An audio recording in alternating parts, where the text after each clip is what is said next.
मुख्यमंत्री एकनाथ शिंदे वाशीमध्ये पोहोचलेले आहेत आणि प्रतीक्षा आहे ती म्हणजे मनोज जरांगे पाटलांची ही थेट दृश्य जी आहे ती आपण या ठिकाणी पाहताय। वाशीमधल्या विष्णुदास भावे नाट्यगृहामध्ये एकनाथ शिंदे जे आहेत ते पोहोचलेले आहेत आणि आता काही वेळातच मनोज जरांगे पाटील सुद्धा या ठिकाणी पोहोचतील। TV9 मराठीवर ही एक्सक्लुझिव्ह दृश्य अगदी आणि आपण बघतोय मंत्रीगण सुद्धा सध्या उपस्थित आहेत या ठिकाणी आणि बरोबरीने आपण बघतोय की एकीकडे मुख्यमंत्री एकनाथ शिंदे यांचीच आता केवळ प्रतीक्षा उरलेली आहे। मनोज जरांगे पाटील हे तिथपर्यंत आलेले आहेत, त्यांची विजय रॅली जी आहे ती आता सुरू होणं केवळ बाकी आहे।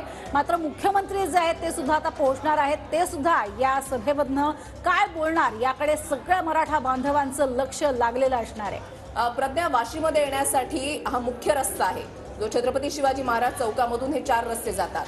मात्र या ठिकाणी मराठा बांधवांची इतकी मोठी गर्दी आहे, इतकी मोठी उपस्थिती आहे की मुख्यमंत्री एकनाथ शिंदे यांचा ताफा जो आहे तो वाशीमध्ये एंटर होण्याच्या अगोदरच एक रस्ता जो आहे तो पाठच्या बाजूने वाशीमध्ये येतो, त्या मार्गाने एकनाथ शिंदे यांचा ताफा जो आहे तो वाशीमध्ये पोहोचलाय आणि या समोरच जे आहे ते म्हणजे विष्णुदास भावे नाट्यगृह, त्या ठिकाणी आता मुख्यमंत्री एकनाथ शिंदे जे आहे ते मनोज जरांगे पाटील यांची प्रतीक्षा करतायत। मनोज जरांगे पाटील आता काही वेळातच कदाचित त्यांची भेट घेऊ शकतात। अगदी आणि मनोज जरांगे पाटील आणि त्यांची कधी भेट होते हे पाहणे महत्त्वाचं ठरणार आहे।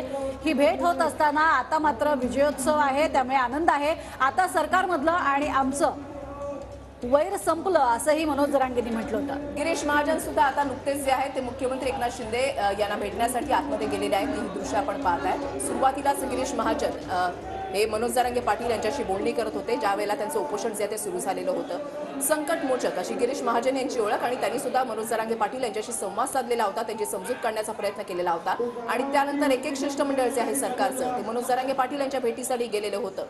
मात्र त्रुटी काही आहेत असं म्हणत मनोज जरांगे पाटील यांनी सरकारनं पाठवलेले GR जे आहे ते नाकारलेले होते आणि अखेर त्यांनी ज्या मागण्या केलेल्या आहेत त्या मागण्या पूर्णत्वास केलेल्या आहेत। तो GR मध्यरात्री मनोज जरांगे पाटील यांना देण्यात आलेला आहे आणि आज मराठा समाजाचा हा विजयोत्सव।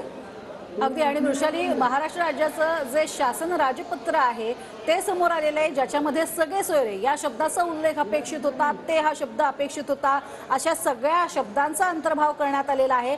केवळ सगळे सोयरे नव्हे तर त्याची सुद्धा व्याख्या पूर्णपणे लिहिणं गरजेचं होतं। तीही व्याख्या याच्यामध्ये नमूद करण्यात आलेली आहे। काही तरतुदी होत्या त्या